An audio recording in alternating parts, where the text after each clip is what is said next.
Welcome everyone to another episode of the Can Mayonnaise Kill a Jedi podcast. I am your co-host Darth Salim. And I am your main host, the Artificial Dragon, and welcome to another episode of the podcast, everybody. We're back from vacation! So as of the time of his recording, the Corellia episode has been uploaded, and the poll, I'll talk about the poll later, but I do also want to quickly apologize if you hear any background noises, just a bunch of water machines, pipes rustling around. We have an AC going because it's fucking hot here right now. Yeah, we're kind of in the middle of I wouldn't say a heat... Arizona is being encompassed by a heat dome. Most of the Southwest is being encompassed by a heat dome. So we're suffering. Yeah, well, I'm lessening that effect because fortunately I have an AC unit. Not the window kind, but it's providing a lot of cool air for us. Feels amazing. Yeah. So if you hear any background noise, don't worry about it. It's just for, our continued safety. But don't worry. Just ignore the noise. I'll try and lessen the noise post-production as much as possible. Considering temps are going to get up to 100 soon, we need this. Yep, exactly. It is our necessity, but, we got to do this podcast for the people, for the children all around the world. But with that aside, I'll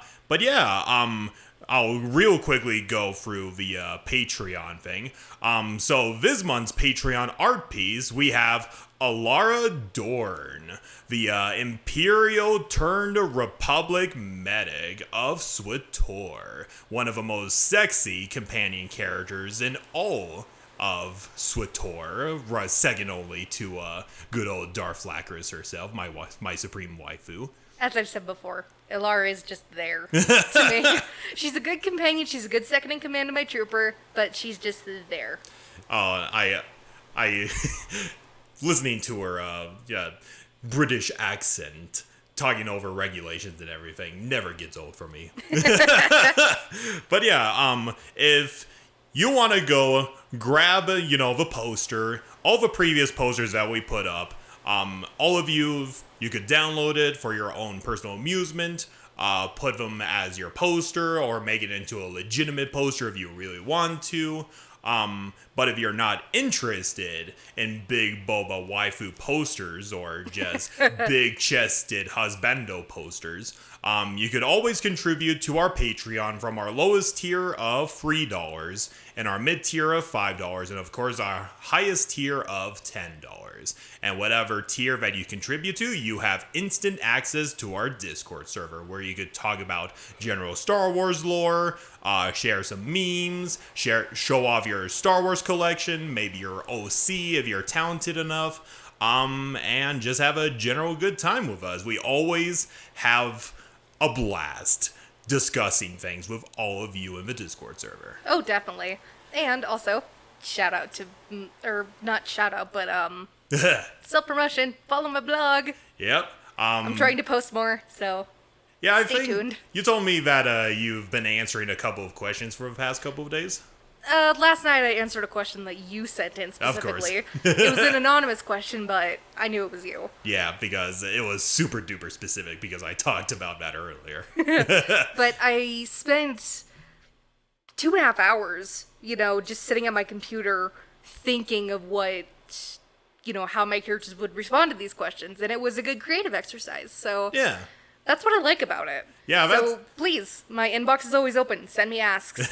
Send my characters asks. Yeah, as a fellow writer, I know what it means to go through the creative process when you're approached with a difficult question or situation, and I always appreciate that sort of challenge. Yeah, it's nice. Yeah.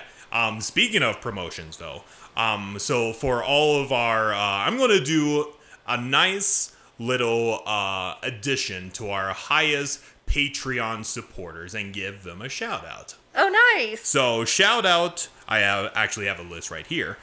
Shout out to Cameron Lee, Elliot, We're gonna butcher your names, we're sorry. Yeah, so let me start it from the top again. Cameron Lee, Elia de Gausipan, Kenneth Young, Leon Fott, and Tristan H. Thank you so much for contributing to the smuggler tier of our Patreon. Thank you, guys. And, we always appreciate it. Yep. And that's exactly what I'm going to do from now on, is shout out to all of our highest tier smugglers of our Patreon server. We still love you, initiates, and other tier, whatever that name is. And random turtle that we want to make into soup all the time. Yes, you know who you are. But yeah, with that out of the way, Hannah, I'm pretty sure you know what today's episode is going to be about.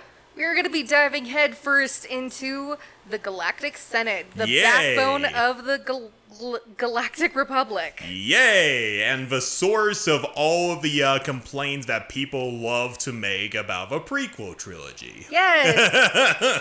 Specifically, that's why I love the prequel trilogy. Yeah, I mean, when I was a little kid, I wasn't exactly into the politics of Star Wars. What kid cares about politics? I was just all like, oh, cool robot. Oh, cool lightsaber battles. Oh, cool laser blasts everywhere. Clone troopers, droids. A lot of the politics just went over my head as a kid. But as an adult... Exactly. You just have a brand new appreciation for what George Lucas did with introducing the politics of Star Wars and everything. Oh, yeah. It's so well thought out. Yeah.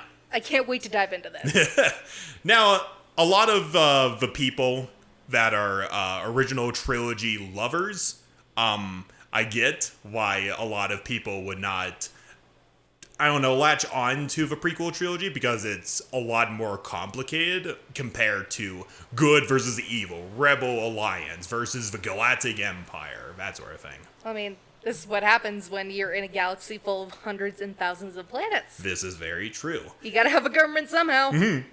Yeah. Unfortunately, this one didn't work, but... And we will be diving into exactly how that did not work. I mean, that being said, the Galactic Republic has been around for 25,000 years, so it apparently worked really well, just not in the last couple of decades. No, especially because Palpatine was behind the curtain pulling the strings. Yeah, the classic meme of I'm behind everything. It was Palpatine all along. Anyway, before we prattle on about Darth Raisin over there. Darth Testicle. Darth Testicle, too. Yeah, we will be talking about the Galactic Senate, and we'll be talking about, like, aside from the Senate itself, we'll be talking about, I wouldn't say separate organizations, but, like, separate committees of the Supreme Chancellor himself, what exactly his powers entail, the office of the Supreme Chancellor, so on and so forth. Hey, you say his, but as we've known, of the people who play SWTOR, Yep. chancellors can also be female. Yep. Even if Suresh is a bitch. And of all different species, because if you recall from like our Hutt episode, there was a Hutt Supreme Chancellor. Yes, and Suresh is a Twi'lek. Yep, a Twi'lek. I believe there was like a Mount Calamari Supreme Chancellor at one point. Anyway. But yeah, we're mostly familiar with the big bad Chancellor Palpatine. But yeah, there are like a million different Supreme Chancellors over the long massive history of the Galactic yeah. Republic. But anyway, so let me go ahead and get into the meat of his episode. So the Galactic Senate, also sometimes referred to as the Republic Senate, Galactic Congress, Republic Congress, or the Old Senate by the New Republic. Yeah. It serves as both the legislative and executive branch of the Galactic Republic. Essentially, it wields the powers, if we're going to use our own United States government as a comparison, it wields both the powers of our Congress and the president at the same time. Yeah, makes sense. Yeah. The Supreme Chancellor is basically the president, but Yeah. he doesn't have the power, yeah. like the president does. He has to share that with the Senate. Pretty much. The primary duties of the Senate were to mediate any disputes between star systems, worlds, and cultures to regulate trade between those systems. Look how that worked out. I know, we laugh at that now, but when it was founded, the Galactic Senate had very noble goals. Yeah, they did. They probably made a lot of progress, but during the Age of the Empire, no. No, unfortunately not. And, care and protect the citizens in need. We know how that went. And provide mutual defense in the face of threats to the Republic as a whole. Which it kind of did in the Clone Wars. Not so much before. It's just, you deal with that yourself, bitch. We don't care. Mm-hmm. But yeah, the Galactic Senate, it represents as a long and complicated history where its state of authority would fluctuate throughout its history. Like, I believe in the beginning of its history, the Galactic Senate was kind of just there, just making disputes, because you gotta keep in mind, in the beginning, there were like a handful of worlds when the Republic was founded. Mm-hmm. Like, there's Coruscant, there's Corellia, Duros, a couple of other worlds I can't think of at the top of my head. It's like mainly centralized to the core and a few of the other planets branching out among that. Pretty much. You could probably count the number of Republic worlds on both of your hands. It was very small and minuscule. Compared to the galaxy now, it's fucking huge. Yeah, the Republic has well over, the exact estimate is 1.3 million worlds. Jesus fuck! Yeah, that's a lot to keep track of, and compared to the beginning, where it's just there's a couple of worlds. No, it's a million worlds that you have to keep track of. Holy shit. But anyway, the founding document of a republic would be called the Galactic Constitution. It ensured that the power invested in the government would be placed in many, instead of one singular individual. That sounds like something all of us Americans know about. Yeah, pretty much. It kind of resembles our own Declaration of Independence, so to speak, where instead of investing it into one individual, it's passed along through different legislation, so to speak, like the Senate, not the Constitution, the Congress. Congress, blah, blah, blah. The Senate, presidential, da-da-da-da. Yeah, big words, big words. Yes, real life politics. Though in the aftermath of the new Sith Wars, which is when Darth Bane, extincted the entire Sith into oblivion and all of that. Yep. The Senate would gain more power, and it would use that power in regional politics, which resulted in increased bureaucracy and corruption in the Senate that it would be infamous for. Gee, if that isn't accurate to real life politics. And a nice little thing, if you saw the symbol in the chat earlier, right? Yes. So that sigil is predominantly shown in the Chancellor's podium, which is in the center of the Senate chambers. That sigil is supposed to be a fanned spear, which I think is really cool. It doesn't look like a spear. I mean, okay, imagine the fans on the side. Uh-huh. You got the spear in the middle. And then you got the pole that goes down. Uh-huh. It's supposed to resemble a more ornamental-looking spear. Okay. Which I think is pretty cool.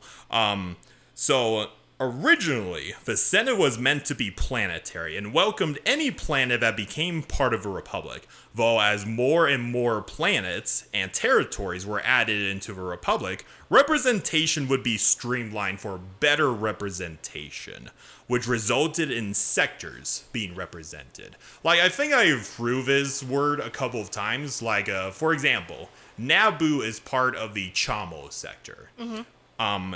And the Chamo sector is comprised of around 36 star systems, not just the Naboo system. And the senator, in this case, Padme, represents not only Naboo, but the entirety of the Chamo sector. It's just like how when Satine has to speak in front of the Senate, she is chosen as a representative for all of the systems of the Independence. Mandalore, Yeah. the Council of Neutral Systems and all that. Exactly. She's chosen to represent them. Yeah. It's not just Mandalore itself. Yeah. Think of like this. Okay, if we're going to do North American politics again, imagine the senator senator of Congress. They represent a state.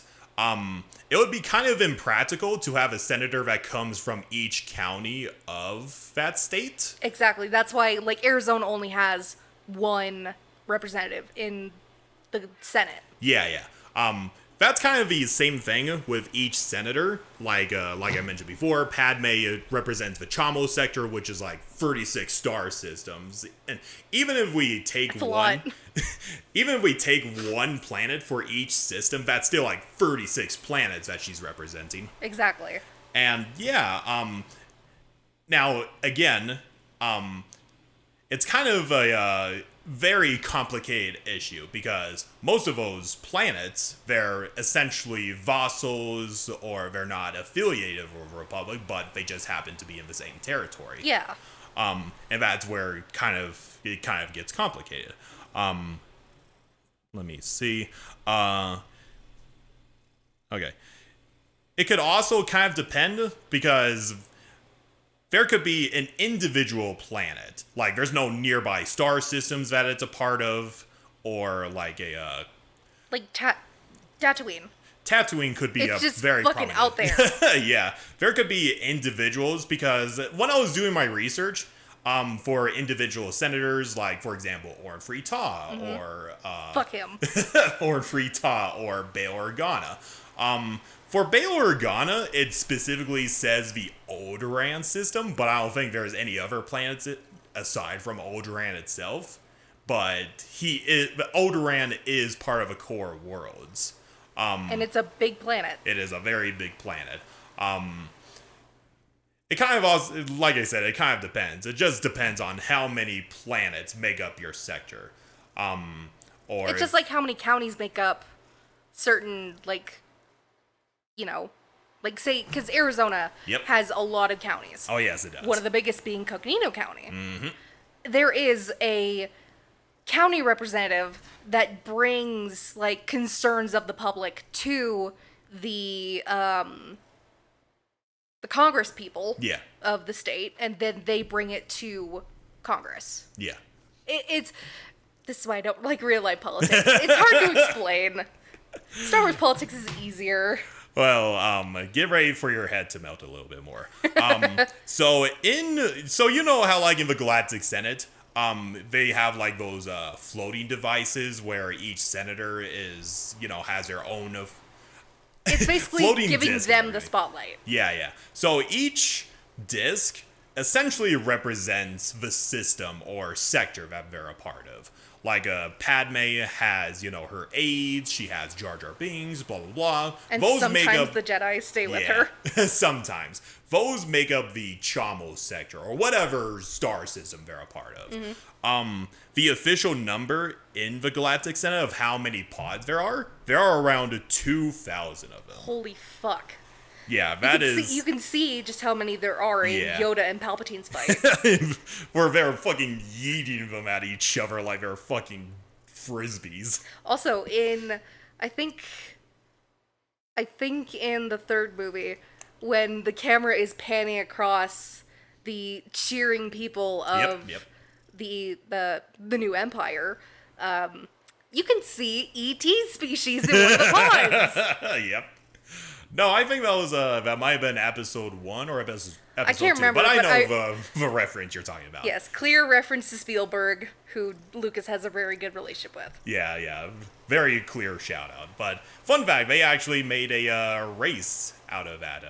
Oh, that's cool! Yeah, I can't remember it at the top of my head, but I remember that's an official, quote unquote official race. It's in Legends right now. We just know it is E.T. Yeah, it's known as E.T. I fucking love that theory where in the E.T. movie, clearly there's like a kid dressed up as Yoda, and E.T. clearly recognizes that as Yoda.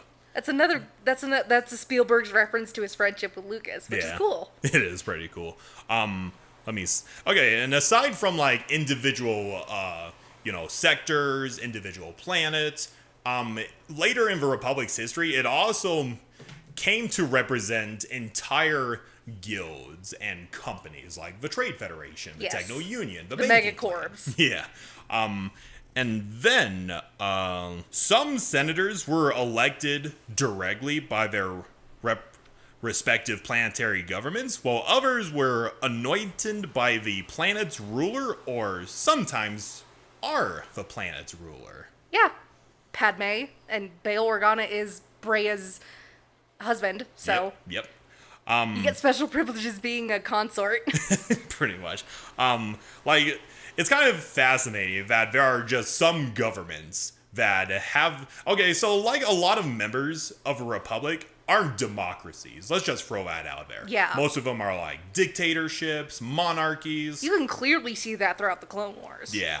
Like even the Naboo, sure, it's a elective monarchy. It's not everyday people that are being elected. It's, the aristocrats and everything. Like, even Mon Calamari, which is one of the closest allies of the Republic and later the Rebel Alliance, they have a king. They have a king? Yep, they have a king. Mark it on the list. But yeah, like a good majority of the members of the Republic aren't democratic. That makes sense. I mean, because, you can't have one person be head of state of a planet and then also be involved in the bigger fish pond of galactic politics. The bigger fish pond. So you have to have someone represent it without... I don't know where I'm going with this, goddammit.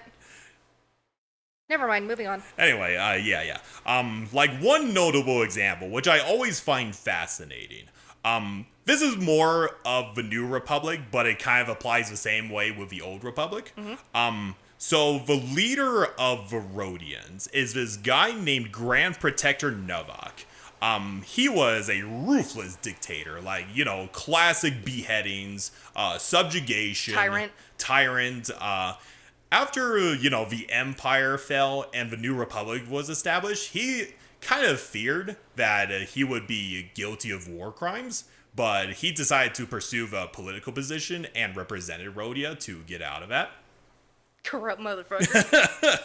But yeah, it's kind of like a interesting double-edged sword. Like, hey, everybody, we need to be united in purpose for the galaxy, for the good of all citizens, and a majority of the people that you're serving are dictators. Yep.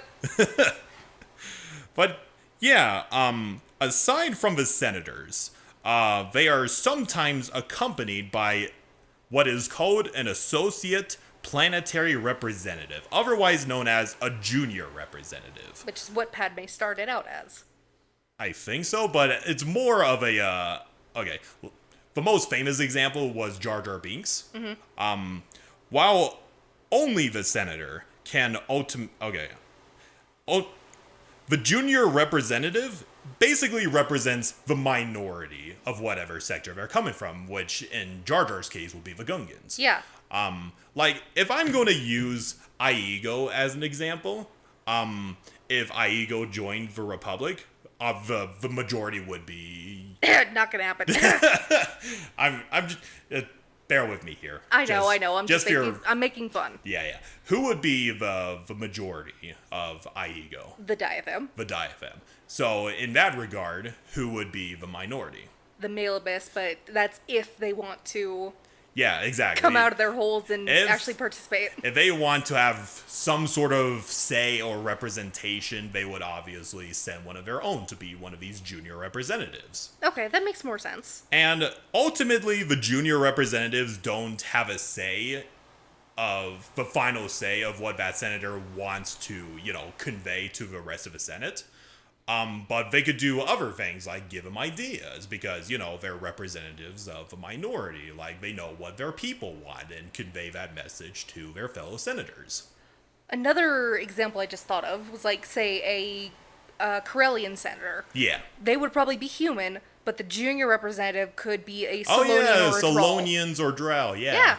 Yeah, that is also a good comparison. Thank you for that. You're welcome. Let me see. Though interestingly, okay, so there are some occasions, as we saw in episode 2, where the junior representative would take the place of the senator. Like, Padme had to go to Naboo into hiding and whatever, and Jar Jar had to take her place. There are those certain cases, and interestingly enough, if they are popular enough, a junior representative could be a candidate to become a Supreme Chancellor. Oh shit, I did not know that. Yeah, so potentially... Oh god, imagine Jar Jar taking Palpatine's place. The galaxy would be in such shit. It would align straight into the Darth Jar Jar theory. Oh god. But anyway, yeah. Let me see. Among a senator's delegations, aside from the junior representative, there could be diplomats, religious figures, local political leaders, or other prominent people that could make up their... i.e. the Jedi. Yeah, i.e. the Jedi, or like their own personal cabinet. Like, if you recall in episode 1, Padme Amidala, she was queen at the time. Technically, she would not be able to talk to, the rest of the Supreme, not the Supreme Chancellor, of the Senate and everything. But since she is an important part of Naboo and everything, she has that authority to. Yeah. But anywho, alright, I already went through that. Don't worry, I have a shit ton of notes and I'm trying to figure out. He's just lost. Yeah, just a little bit lost in my chicken scratch of notes over here. The Senate would usually convene on a regular basis, although the meetings were unscheduled in advance and can sometimes reach up to 100 full assemblies per year. And we've seen how, like you've seen, in the Clone Wars. Yeah. When Padme is trying to advocate for the poorer people of the galaxy. Yep. How people, could easily devolve into chaos. Devolve into If they petty didn't- bickering and everything. Exactly. If they didn't agree with it, they could just devolve into a debate out of nowhere. Yeah. The order of a day consisted of a series of day-long meetings and committees and subcommittees and formal and informal situations. That sounds tiring. Oh yeah, yeah. As much as we like to meme that the Senate doesn't is do corrupt, shit. that is corrupt and doesn't do shit, They're busy. yeah, they are extremely busy. Give them a little bit of slack. Just a bit. I'm still not over them fucking over Ryloth. Fair enough. However, most of the real negotiating and diplomacy happened behind the scenes in ambassadorial offices. Like in some moments in those episodes that we mentioned earlier, like Padme on Conda Far, Bail Organa. Bail Organa, they're just basically talking privately of what their next move is and everything. Exactly. In the later days of the Republic, numerous corporations were permitted representation with the Republic due to, essentially having a monopoly on other smaller worlds, who basically give these corporations the power in return for better trade deals and everything. So essentially, the Trade Federation is a little bit more powerful because it has multiple planets under its thrall and everything. Yeah. But let me see. As such, the Senate is... I already said that already. For a lot of bureaucrats, assassination and bribery is pretty commonplace within the Senate. No shit. There's a couple of episodes, kind of a little spoiler alert, but Anaconda Far, he gets assassinated by his own aide from Rhodia. That sucks. And that aide would assassinate a couple of rivals of Padme to kind of push the blame along. Those, it's not fairly common, but those things do happen on a fairly regular basis. Bail and Padme alone have so many assassination attempts made against them. Yep, exactly. And there's this really... Why the fuck does nobody try and kill Orn Free Taa? Oh man. It's also kind of the important thing. Like, there are so many senators. There are so many people just going around. As I said before, there's like 2,000 of these motherfuckers. Look at the Senate building alone. Yeah. That's the Sky Dome probably times 2. Yeah, exactly. Like, even if you It's kill... huge. If you kill half of those motherfuckers, they're most likely going to bring in another senator instantly. Yeah. Like, I think Ornfree Ta, okay, so I can't remember the name of the guy at the top of my head, but there was a Twi'lek senator that was representing Rylov before Ornfree Ta. Mm-hmm. He got murdered by Jango Fett. Oh, fucking course. And Ornfree Ta just into the position. Just waddled on in and took the position. So yeah, it's not... The problem is not killing the senators. It's just making sure that nobody slides into the position. There's this really great quote said by HK-47, best droid character in Star Wars, by the way, where he basically says, "Answer. There is a lot of politicians on Coruscant, Master. I could spend decades slaughtering them and still not make a dent." Good God. Oh, HK, our favorite psychotic robot. Yeah, one even the the personified murder machine says that he could spend literal decades trying to kill senators, And he wouldn't make a dent. yeah, that would...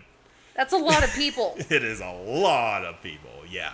And it's also kind of the fact that the Galactic Senate has just been around for so long, it's basically become a permanent fixture of the galaxy at this point. Oh, yeah. And trying to get rid of them would be far more difficult than it needs to be. Damn near impossible. Within the Senate, there are... Cad Bane only managed to hold a certain amount of senators. Yeah, I think like a handful of senators, and he even gunned down one of them. Yep. And nothing. Still ballsy. It is still pretty ballsy of him. Which is why... Watch the Cad Bane episode. Which is why I'm a huge Cad Bane simp. Watch the episode. It is a great episode. Anyway, within the Senate, there are numerous committees and subcommittees. Think of them as their... so... I wouldn't say their own factions, kind of more of a organizations that kind of do the everyday operations of a republic and everything. Okay. Okay, yeah, it says it right there. It handles the various issues of government and lawmaking, including, I'm going to list a couple of them because there's a shit ton of them. It includes the Senate Action Subcommittee, which basically is kind of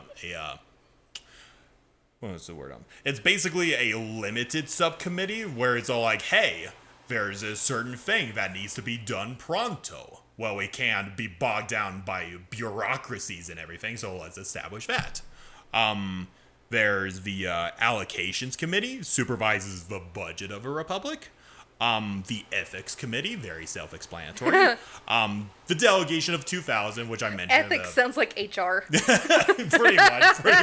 There's this fucking joke. I'm not sure if you ever watch SCP videos back in the day. Every so often, yeah. Yeah. Like, every once in a while, they go through the procedures of his one SCP, and then they mention the Ethics Committee. And everybody in the comments always makes the joke of, if you ever feel useless, remember that the SCP Foundation has an Ethics Committee. I love that joke so much. The Finance Committee, the Financial Appropriations Committee, which basically supervises monetary grants issued by the Republic to, fundraisers and all of that jizz. The Judiciary Committee, the Senate Intelligence Oversight Committee, oversaw the conduct of Republic intelligence. Internal Activities Committee, the affairs of all senators, blah, blah, blah, making sure they're not doing anything illegal, hot air, basically. But they do it anyway. Pretty much. Eternal Activities Committee. Loyalist Committee, which was basically created during the Separatist crisis. Propaganda.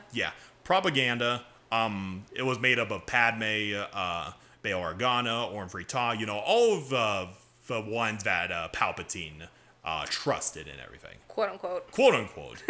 Obviously not to that extent, but on the surface he trusted them.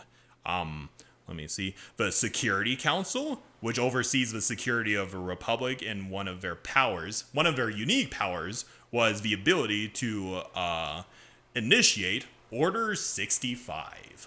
What the hell's Order 65? Long story short, Order 65 is basically Order 66, but for the Supreme Chancellor himself. God damn it. Why couldn't you have missed by one number? No, everything would have been fine. Execute Order 69. God. If only Palpatine had accidentally said, execute Order 65, stormtroopers just fucking storm the Senate. I always love those fucking comments where Palpatine's like, execute Order 65. No, wait, I meant execute Order 66. Oh, God. Anyway. If only. Alternate timeline. Anyway, Senate, then there's the Senate Committee on Refugees, very self-explanatory. The Senate Guard Committee, the Senate Interspecies Advisory Committee, the Senate Naval Subcommittee, the Senate Budgetary Committee, the Senate Bureau of Intelligence, basically a civilian intelligence agency. Think of like the FBI and everything. The SIS. The SIS, thank you for that. And then the Senate Committee on New World Discovery and Exploration, in case they ever discover more alien worlds and everything. With how big this galaxy is, I'm not surprised. Absolutely. You're going to need that. They're busy as fuck. Absolutely. The Senate Investigative Committee, the Senate Military Oversight Committee, the Senatorial Council, which is basically the leadership body of the Galactic Senate, which includes the Supreme Chancellor, the Trade Commission, the Trade Council, and the Travel and Transport Bureau. So yeah, there's a couple of them that I'm missing, but that's a lot to make up. Yeah, that is a lot, especially when you have a galaxy-wide government to take care of. It's a big job. Oh yeah, absolutely. Though, I gotta imagine it pays very well, though. Probably. I do know for a fact that senators have their own apartment buildings on Coruscant, though. Yes. Padme's being the prime example. Yeah. Though on top of that, there are several informal political factions within the Senate. Like for our own government, we have like Republicans, Democrat, Independent, blah blah blah. That's the parties. Yeah, the parties. They're kind of informal political factions, but they still exist. And these two main factions make up the Core faction and the Rim faction. The Core faction is pretty self-explanatory. It's made up of people in the core, like Alderaan, Coruscant, Corellia, all of those people.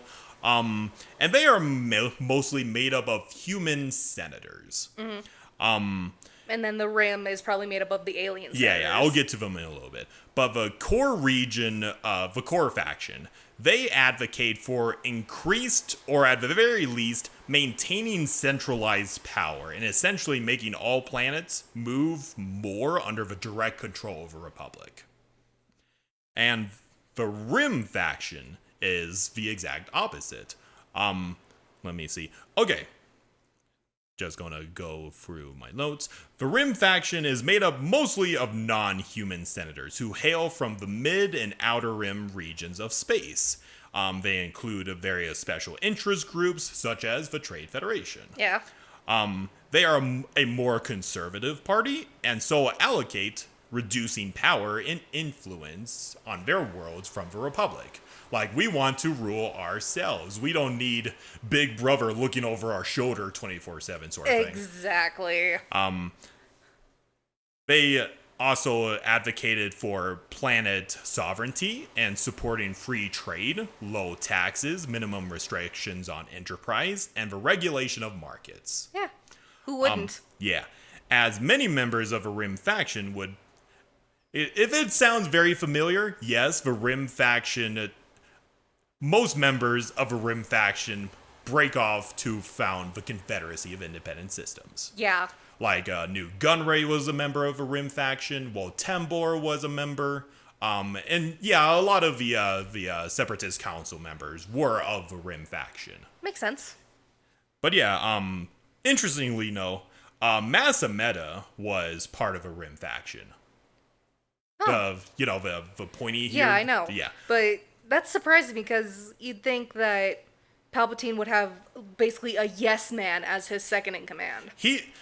Masameda is kind of an interesting character because if I recall correctly, so he wasn't a yes man in the beginning. He had very noble goals, but then Palpatine kind of like convinced him you're either with me or against me situation. We could make the galaxy better together. And Masameda, fucking scheming bastard. it's kind of complicated, and I'm probably misremembering a couple of details, but that's what I remember at the top of my head. I gotta look more into him then. Yeah, and Anaconda Far was a part of the Rim faction, and its leader. You want to know who its leader was? Who? Orn Free-Taa. Why? Why him? What the fuck? You can't. Anyone else could have led it. You can't keep getting away with it. You choose the most corrupt fucker to lead the Rim faction. What the fuck? Why? Orn Free-Taa is like a motherfucking barnacle. He just stays with you. He won't go away. Oh my god. In the Clone Wars, though, there are other prominent factions in the Senate. There are the pro-war faction and the anti-war faction. And obviously, as you see from the episodes of the Clone Wars, the pro-war faction are the majority of the Senate. Yes. Like Orn Free-Taa being one of them. Orn Free-Taa being one of them, obviously. And I forget her fucking name, but the Kaminoan representative is obviously pro-war. Nala Se? Not Nola Say, is this decrepit old Kaminoan who's always walking around with cane and everything. Insert name here. But yeah, obviously she's pro-war because, well, more clone troopers. Wahoo! Yeah. Of course the Kaminoans would root for that. Yeah, exactly. But interestingly, though, another offshoot faction within the Senate was the Council of Neutral Systems, which consisted over 1,500 star systems. And that's the faction that Duchess Satine is a part of. Represent! And their main idea is they want to remain neutral in the Clone Wars, but at the same time, they receive trade from both sides of the conflict while still being part of the Republic? Yeah. Question Makes mark? sense. It makes sense. It's like, we're not going to get involved in the war. We'll still trade with you, but we're not going to get involved. But at the same time, it's kind of like an oxymoron. It's like, okay, we want to be neutral in this war. Please don't kill us, but I still want to be part of a republic. Don't kick me out. Oh, Satine, you need to get your priorities straight. Yeah, exactly. Here is another great quote I actually got from Mr. Kenobi himself about the Senate in a nutshell, basically. You have more confidence in the Senate than I do, Luminara. First, they would need to anoint a panel to study the accusation. Then the panel would produce a report. The report would go to the committee. The committee would issue a commentary based on the report. The commentary would be tabled until the Senate could find the time to vote on the report. Recommendations would follow based on the vote, unless it was voted to send the report back to the committee for further study. By that time, Anasan and its allies would have seceded from the Republic, formed their own government, had a civil war, dissolved, and reformed. One would have to live as long as Master Yoda to see the final outcome. Yeah, that's why we say the Senate doesn't get shit done. Unfortunately, but to play devil's advocate just for a little bit. Oh my god, not again. I mean, it's already hectic enough in our own society, our own government, where we just have a singular continent. Imagine how much paperwork and bureaucracy you have to go through for over 1 million worlds. Yeah, I understand. You'd be swamped. But if you're in the middle of a war, yeah, but you're also trying to openly advocate for the people, to join the Republic. You're saying, the Republic is the better option here. Yeah. But you're not getting anything done to help them, you're going to want to secede. I'd say, fuck you, I'm doing my own thing. Yeah, that's the unfortunate thing. Anyway, moving on. I had a little brain fart there for a moment there. Let us go and talk about, this is actually a nice little segue, because let us talk about the big honcho themselves, the Supreme Chancellor. Nice. Yeah. Otherwise, okay, officially they are called the head of state in the Republic, but they also go by a couple of other names. They are called the Senate President and the Senate Chair of the Republic. But they also go by the interesting title of the President of a Republic. That doesn't... Supreme Chancellor just works better, in my opinion. It does. Yeah, it does. It's got a better ring to it. Saying President just makes it sound like it's the United States for some reason. Yeah. Yeah, that's a fair And we all know how fucked up the U.S. is right now, so we're not going to go into that. Yeah, unfortunately. Let me see. Anyway, Supreme Chancellor. While the Supreme Chancellor may sound like a prestigious position, ultimately it is a powerless position. Mostly in the last years of a republic, it became powerful, but we'll get into that later. Powerless my ass. And it is also called, the Supreme Chancellor is labeled as the first among equals in the Senate. Bullshit. As it served the purpose of overseeing legislative business within the Senate. Mm-hmm. Though the only real authority that the Chancellor may have is calling a extraordinary session of the Senate, essentially a meeting where all senators are required to attend. They also have the authority of holding absolute control of the right of speech within the Senate. Which in extreme cases meant that they could banish a senator from the chamber of speech until further notice. Oof. Like, okay, you fat-ass orange-free Taw, you've spoken out of line. Go in your timeout corner. They were the quote-unquote mediators. Yeah, pretty much. If you're in Palpatine's case, the shitsters. Yeah, we'll get into that in a little bit. Where was I? Okay. If the Senate sees the Supreme Chancellor as unpopular enough, they can make a vote of no confidence, which is essentially their version of impeachment and everything. Mm-hmm. Like as you saw in episode 1 with Venice Valorum, when Padme Amidala called a vote of no confidence because he was not doing anything to help an he wasn't doing shit. But anyway, okay. While it gave those within the position very little real power, they did have their own personal office within the Senate office building.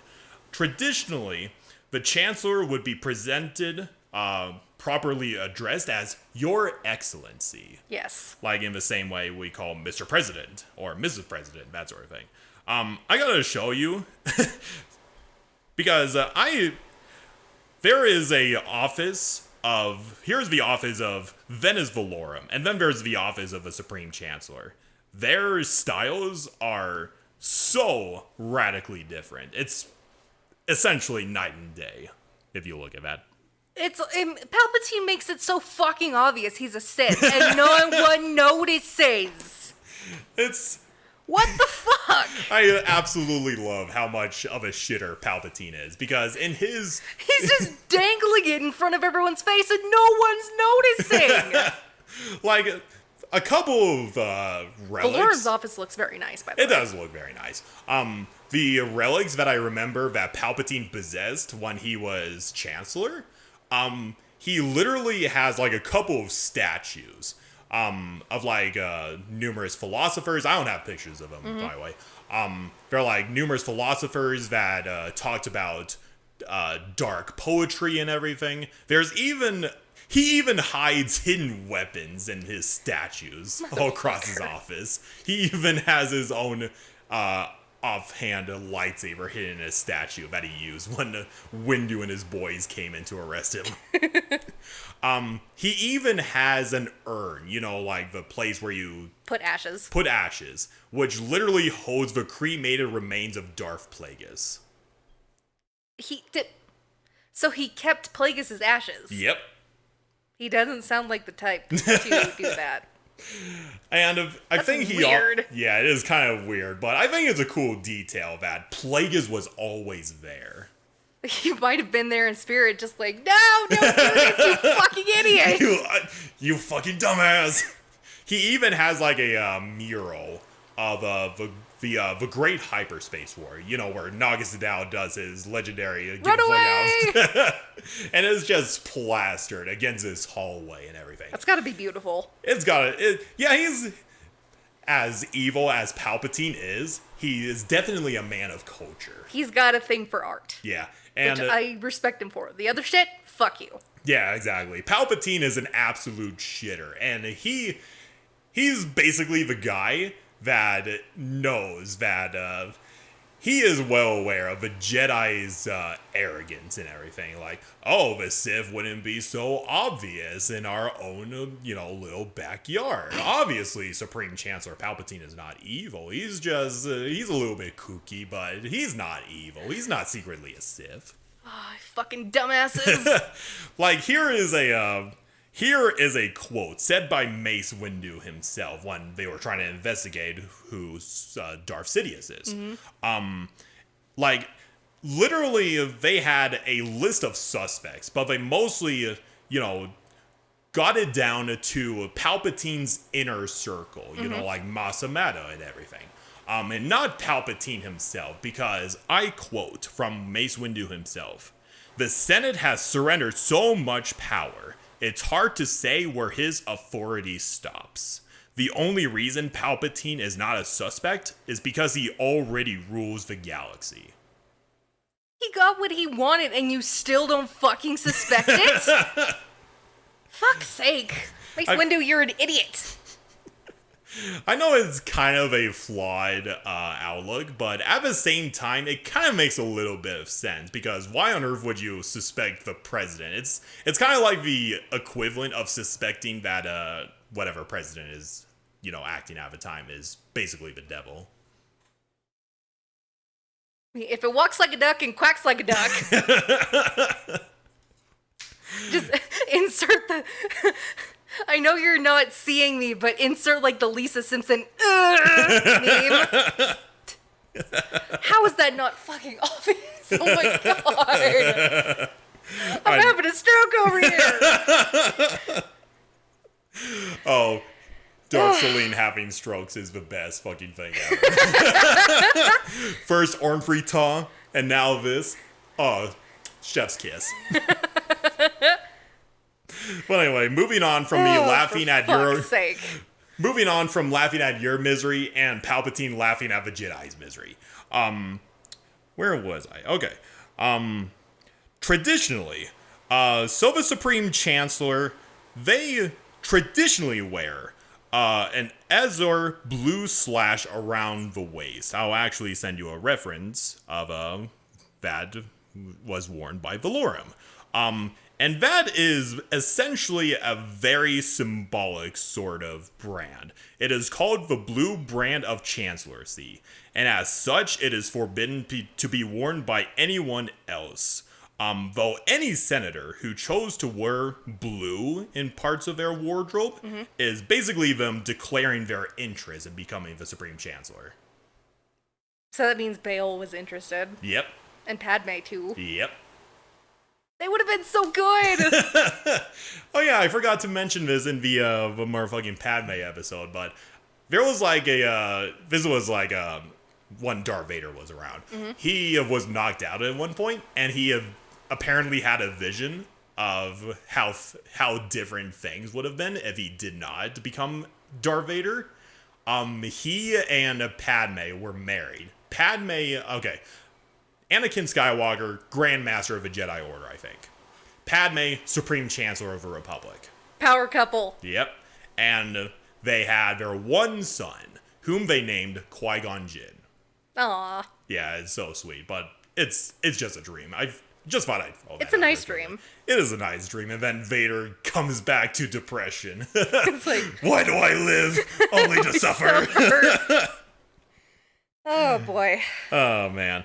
Yeah, legally, the chancellor could only serve a maximum of 2 4-year terms. So very similar to the president of the United States. Yeah. Or in special cases, like FDR, he was Yeah. almost chosen for a third term. Because Yeah. that's how good of a president he was. Yeah, and Palpatine was about to finish his last term, but conveniently, the Separatist crisis happened. Oh, so convenient. How so convenient. And then the Senate essentially Motherfucker. declared a state of emergency because Chancellor Palpatine was basically the most popular chancellor at the time. And replacing him with somebody else in a time of crisis would have been irresponsible, basically. And that's how he got extended beyond his usual 2 terms. And then And how he started stepping into the role of the Emperor. pretty much, and then when the beginning of the Clone Wars happened, and Jar Jar Binks, suggested the Supreme Chancellor would be given emergency powers, he essentially had complete control of the Senate at that point. It's very practical in times of war because obviously the Senate is not going to get shit done in the middle of a war. You gotta depend that on the Chancellor and everything. Yeah. It's a very smart move, but at the same time, it's exactly what Palpatine wanted. Exactly. Because he's a scheming bastard. And yeah, he placed a lot of legislations in place, like I forget the name of the legislations, but the one where he could basically choose Moffs to rule over sectors and everything.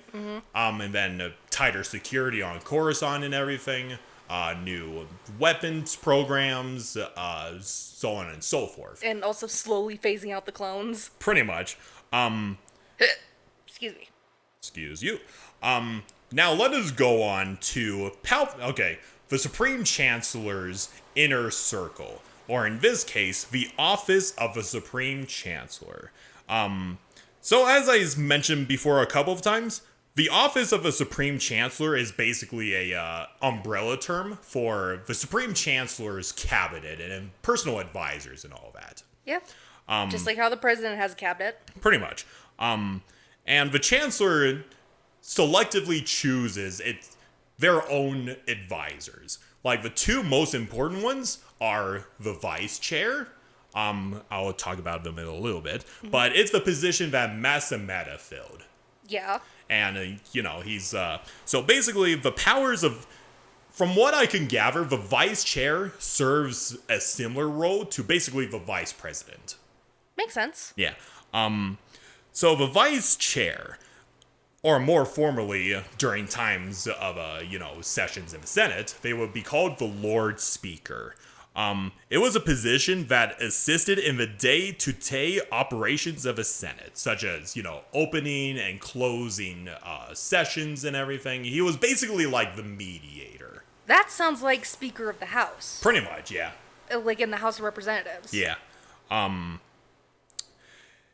Usually, the Vice Chair abstained when decisions among the Senate, but if there is a rare chance that there is a 50-50 vote on a certain legislation, then he would, or they would, voice their own personal opinions of which way the vote would go and everything. So they were basically the tiebreaker. Pretty much, yeah. Okay.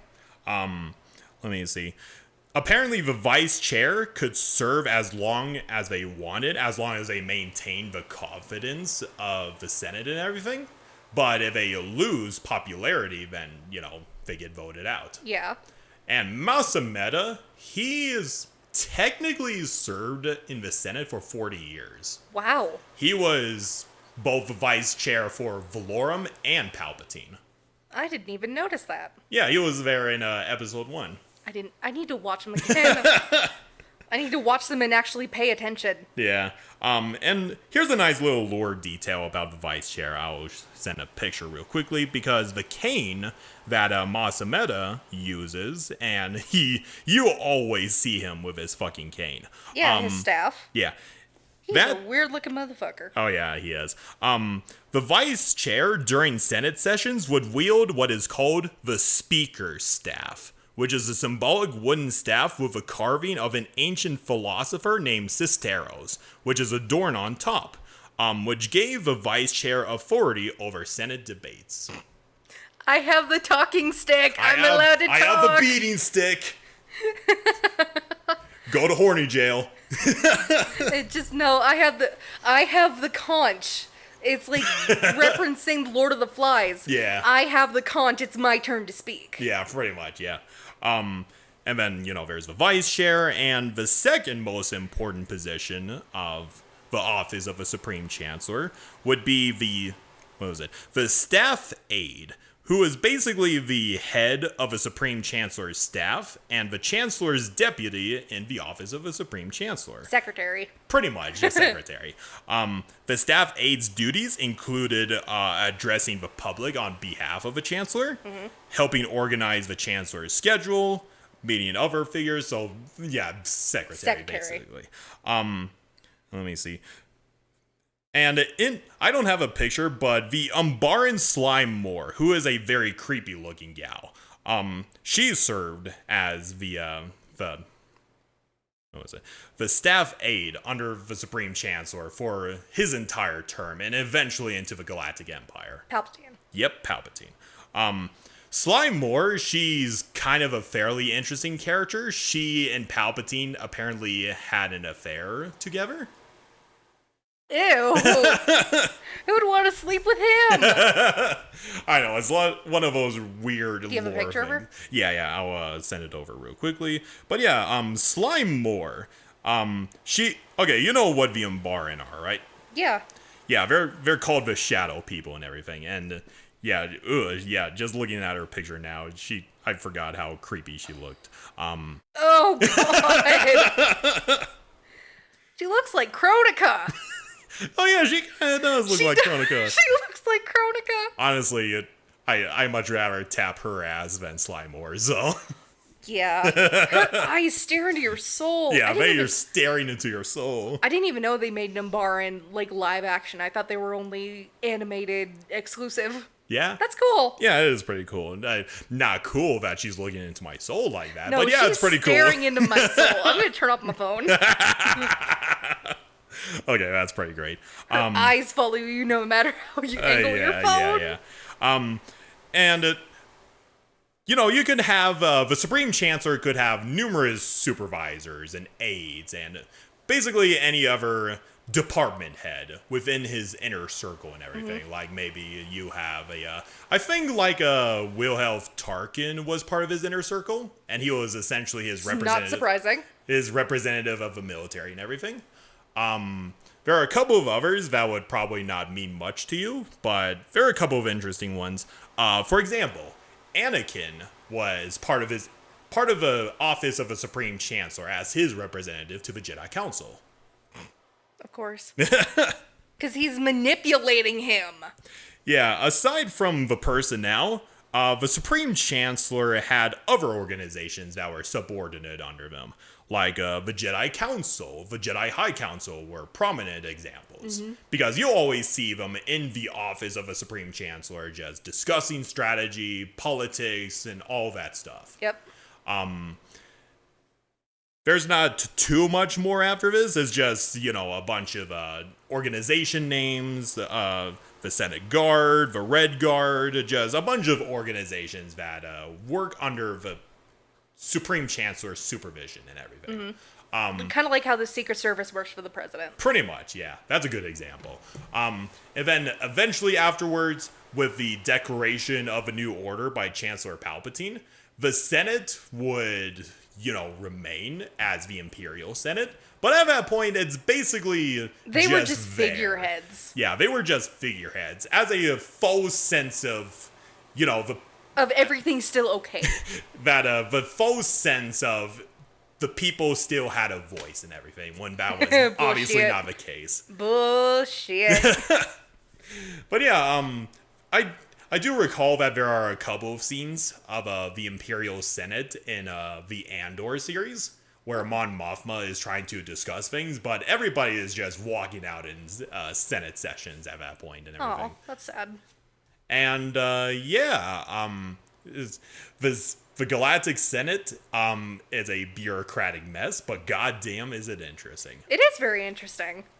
Oh, holy shit. Okay, do you have any, as I don't have my beating stick, do you have any closing statements, Darceline?